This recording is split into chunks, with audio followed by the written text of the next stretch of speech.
이일 목사의 예수님께 올인하는 5분 영성 칼럼.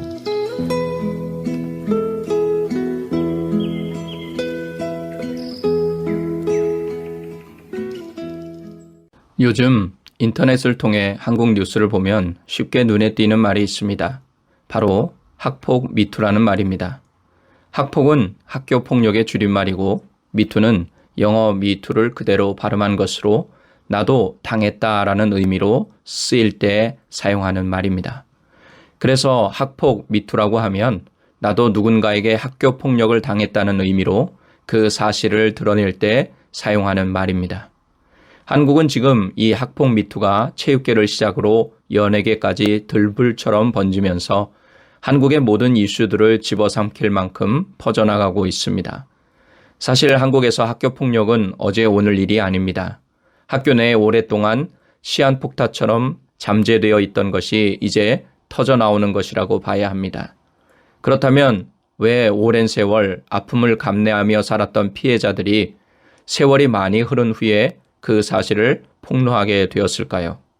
저는 전문가는 아니지만 그 이유가 피해자들이 오랜 세월 해결할 방법이 없어 눈물을 삼키며 안고 살았던 폭력으로 인한 고통과 불안과 아픔과 상처를 끝내고 이제는 새 출발을 할 수 있다고 생각했기 때문이 아닐까 합니다. 즉, 살기 위해서, 살고 싶어서 이렇게 더 이상 살 수 없다고 생각했기 때문에 학폭 미투라는 방법을 선택했다고 봅니다. 폭력을 가한 사람은 그에 합당한 처벌을 받아야 합니다. 그리고 피해 당사자에게 진심이 담긴 사과도 해야 합니다. 이렇게 해야 그나마 피해자나 가해자 모두 인생을 새롭게 출발할 수 있습니다. 이것이 세상의 시스템이 피해자들과 가해자들에게 줄 수 있는 솔루션입니다. 그럼 이 땅에 사는 우리 그리스도인들은 어떻습니까? 기독교에서는 우리를 용서받은 죄인이라고 합니다. 우리도 용서받기 전에는 죄로 물든 인생으로 죄의 종노릇하며 살았다는 뜻이 됩니다. 그렇다면 죄인이었던 우리가 어떻게 죄의 문제를 해결받을 수 있었을까요? 우리는 예수 그리스도를 구세주로 믿음으로 과거, 현재, 미래의 모든 죄의 문제를 해결받고 구원, 즉 영생을 선물로 받은 사람들입니다. 그럼 여러분에게 묻겠습니다. 과연 우리는 어떻게 구원에 이르는 믿음을 표현할 수 있을까요? 저는 그 해답을 로마서 10장 10절에서 찾아보았습니다.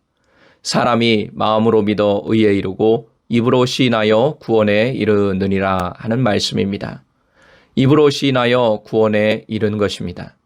마치 학교 폭력의 피해자들이 살기 위해서 자신의 삶을 망가뜨리는 그 지긋지긋한 아픔과 상처로부터 해방되기 위해서 학폭 미투로 세상을 향해 외친 것처럼 우리 그리스도인들은 나도 예수님을 믿음으로 구원받았다는 예수 미투를 통해 구원받은 것입니다.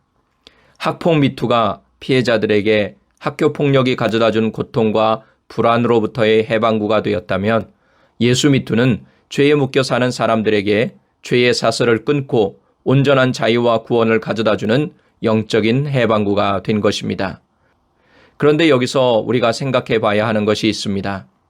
학폭 미투와 예수 미투의 차이점입니다. 가장 큰 차이점 중에 하나는 바로 해방을 누리게 하는 대상의 차이입니다.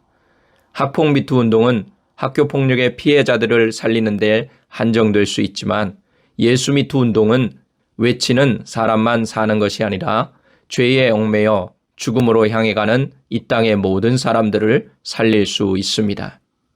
나도 예수 믿고 구원받았다고 세상에 외치는 예수 미투 운동을 그리스도인들이 실천한다면 예수님의 생명이 들불처럼 번져나가 시카고 지역에 예수님을 믿지 못해 여전히 죄 가운데서 고통과 아픔으로 신음하는 사람들을 살릴 수 있습니다.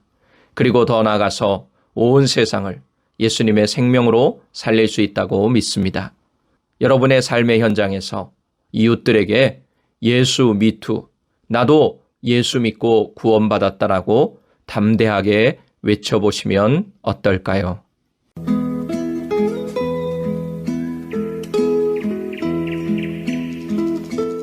지금까지 시카고 안디옥 교회를 담임하시는 이일 목사의 예수님께 올인하는 5분 영성 칼럼이었습니다.